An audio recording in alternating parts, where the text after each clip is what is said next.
Мен Көкөй айылының тұрғыны. Көмір өз уақытымен жақсы келіп жатады. Елдер алып жатады.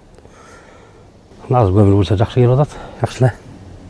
Қанша тонна түсті ушул жерге чейин? Қанша киши болжолду бир қанша үй бүлө камсыз болуп калды ушуга чейин? 25 баштадайгы түштү. Бул жерде көмүрдү тургундар өздөрү элеп алып кетишет экен.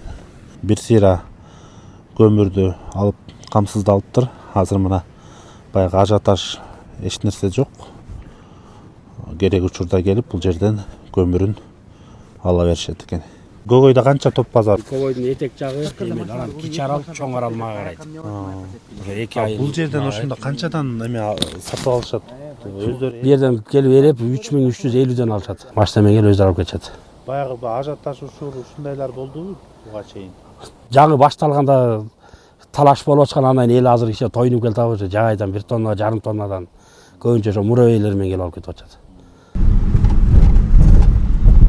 Көкөйдө экинчи топ база. Кардарлар дагы жок эсе. Чек айыл өкмөтү Көкөй айылында эмел участкасынан Кемелов Нурлан Көкөй айылындагы бир топ базаны иштетем. Көмүргенен кыргыз көмүрү убагында чүрүп берип атат. Аянтын бери тынбай эле келип атты. Азыр мына көмүрдүн көлөмүн өзүңөр көрүп атасыңар. Күн кичине жылуураак болгонго алган киши жок. Чоң элекке элеп берип атасыз, мына гүлү жок. Трактор менен элейбиз келип жүктөп кетишет. Топ базаларга ушундай камералар да коюлуп калыптыр.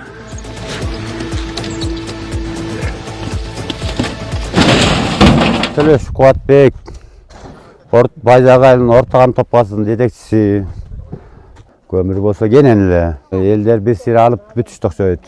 Анан кичине күн жылуу болгондо дагы ченеп алып атышат. Ушуга чейин канча тонна көмүр түштү?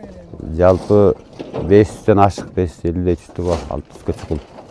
Машиналар көп келип, эл көп келип отчет болбосун деп эңе да бир жасап койгонбуз. Ошо менен элге кызмат кылып атабыз. Кийин тайтып кетип калыптырбы, мына мынтип айтып атышып кетип калат, кыйналышпайт.